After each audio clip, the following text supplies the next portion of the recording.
Yeah, I think a lot of investors think that because of the higher macroeconomic growth, because of the higher earnings growth you've seen in Asia, they need to focus on different things. But I disagree with that. I think the fundamental factors driving long-term share price performance in Asia are exactly the same as you see anywhere else in the world. So basically, you want to A, buy stocks that create value. B, you want to buy these businesses at an attractive valuation.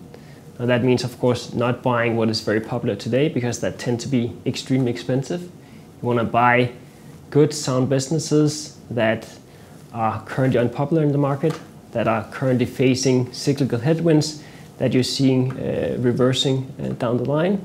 And I think lastly, you want to invest in companies that pays dividend. And regarding dividends, I think that, first of all, there's a very clear relationship between companies that have a sound dividend policy and companies that are disciplined in terms of allocating capital. And I think secondly, if you look over the past 10 years in Asia, despite having extremely strong earnings growth, dividend actually comprise more than 40% of the total returns shareholders have received over the past 10 years, so extremely important. There's no doubt investing in Asia, you need to have a focus on corporate governance. But I think a lot of investors are very preoccupied with the current level of corporate governance. So they're very preoccupied by only investing in companies that have the higher standard of corporate governance today. And I think, again, if you look over the past 10 years, you will actually see that companies with the highest level of corporate governance have underperformed over the past 10 years. And I think a main reason for that is that even though corporate governance is not great in Asia today, it was a lot worse 10 years ago. So you've seen a fairly substantial improvement. And I think changes in corporate governance is a main driver of share price performance. So I think you need to put your focus on the changes that's going to happen in corporate governance, not the current level. It's something that we take very seriously, and it's something that we always bring up. I think having a disciplined approach to allocating your capital is key for any company. I think the main difference is what kind of influence we realistically have on companies. So again, in US and Europe, there are ways of us, if the management doesn't listen, there are a way for us to make our opinion heard and force them to do it. Whereas you see in some countries in Asia, we don't realistically have any power, even though we perhaps own a fairly large stake of the company. And of course, again, here Japan being a prime example, given that you have very few outside directors in the boardroom.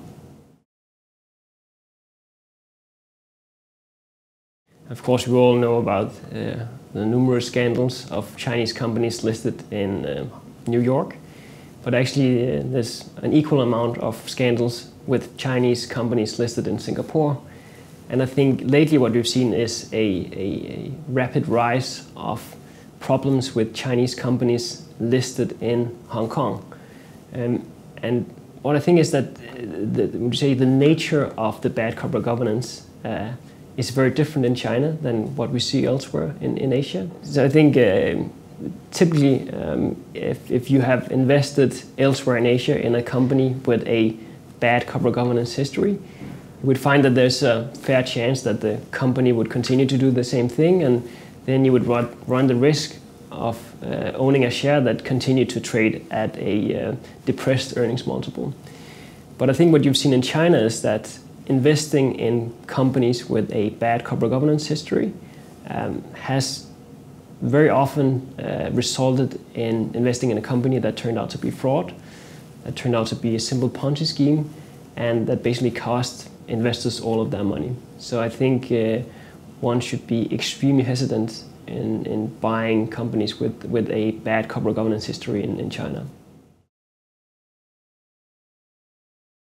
I think that there's no doubt that the marginal buyer and seller of Asian equities are global funds, meaning that in the short term, flow of funds is a main driver of share price performance.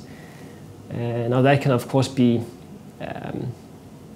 extremely frustrating as a bottom-up value investor, because you often find yourself having invested in a company, underlying operations are improving, but the share price is going down because global investors are taking risk off the table. But in the long run, of course, this is exactly what creates fantastic opportunities in Asia. These dislocations because of flow of funds. You saw that during the Asian crisis in the late 90s. Every Asian stocks tanked, even though it was extremely positive for exporters because they were of course benefiting from a much weaker currency. You saw it after the financial crisis. Again, Asian stocks sold off much more violently than US and European peers, despite actually being in much healthier financial health, despite operating in a much better demand environment. So again, here it creates opportunities.